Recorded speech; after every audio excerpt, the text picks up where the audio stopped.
Today we are brewing a Hazy IPA batch as a collaboration with Natural 20, and we're using Incognito, which is a special new hop oil. We figured instead of just brewing this by ourselves, we'd go ahead and walk you through the process. So let's get started with the malts we're gonna use. Of course, the base is still 2-row, but in there we also got same torrefied wheat for extra body and proteins. We've got some white wheat as well for extra body and proteins, a handful of specialty malts, including acidulated malt.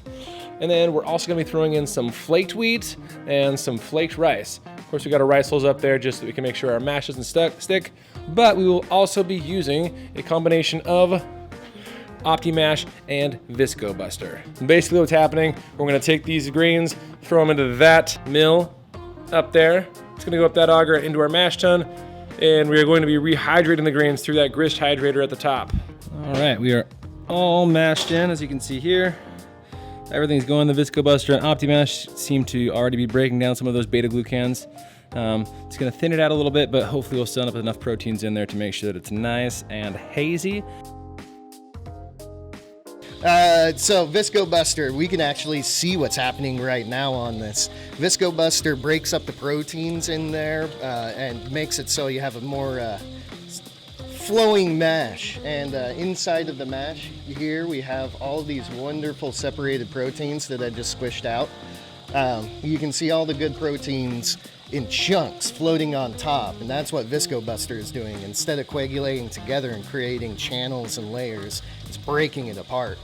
OptiMash is also helping. You can see a lot of good, nice sugary bubbles forming on top there, saying we got all of it converted. The OptiMash is a little extra enzymes to help that happen. All right, so what we're doing now is we're taking some hot water from our hot liquor tank. We're gonna pump it in over the grains to wash out all of the good sugary num-nums. Yeah. This is my high-tech measuring stick for this. We stick it in, see where the volume's at. Almost 220, that's good. That's recirculated.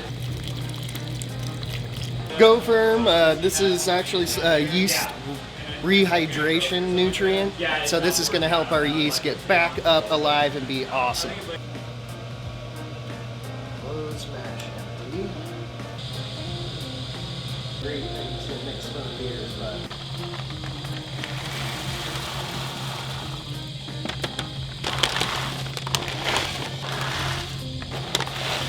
Now we cut the heat off of the boil kettle. It still retains a lot of heat though. So we threw those hops in. We're gonna let them sit for 20 minutes. Let that heat, hopefully about 20 minutes. Let that heat drop down to 190 degrees. That way we stop that isomerization reaction of the alpha acids and start pulling the good, juicy flavored num-nums instead of the bittering num-nums. Then we're gonna add some Incognito, whirlpool that for a minute, and chill her down. So now that we've reached proper temperature in our whirlpool stage, 190 degrees, we're gonna add in our Incognito hops. Equinaut here, and it's liquid CO2 hop oils. It's gonna be awesome. All right, here we go.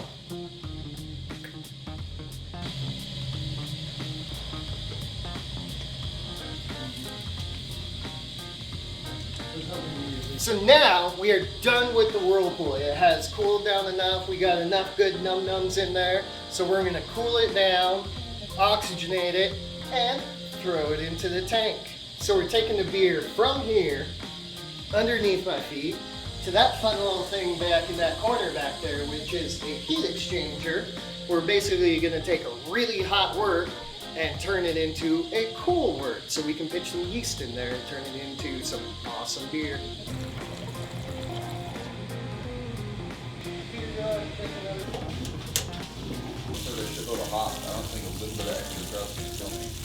Yeah.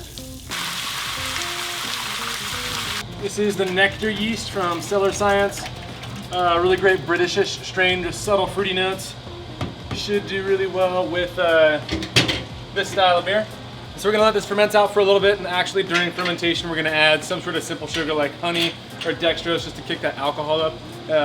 Keep it crisp and bright, but still maintaining all the nice fruitiness that you want off of a Hazy IPA. Brew day's all done. All we gotta do left is spray out everything to make sure all the big particles are out of every single pipe possible. And then what we're gonna do is we're gonna do a CIP cycle, fill the whole thing up with caustic, and then just try to run it through not only the CIP balls that go into every tank, but also through all the different pipes. Then we gotta do that one more time. It's just a rinse, get all the caustic out of the system, and then we just leave all the valves open so it can air dry and be ready for the next brew day. All right, so during fermentation, we added honey and let that thing ferment out. Then we transfer to the bright tank. This is actually our first pull off the bright tank. This thing is almost ready to go. Obviously, we just need a little bit more yeast to drop out. So let's give this the first taste before we, before we get this thing all carved up and ready to go. Okay, so the tropical fruit and the citrus on there, that's big. That is huge. Bigger than I think you normally get from Equinox. Equinox always ends up, I love it about having that little bit of like peppercornness in there, that little bit of bite. And this has way more tropical fruit to it than traditional hops on it, I will say. This beer is still nice and light. It's obviously a little bit drier because it started with a lower original gravity, and we did add simple sugars to it. I don't get a ton of honey flavor off of this, but there is a little bit of extra something in the sweetness behind it to give it some lift.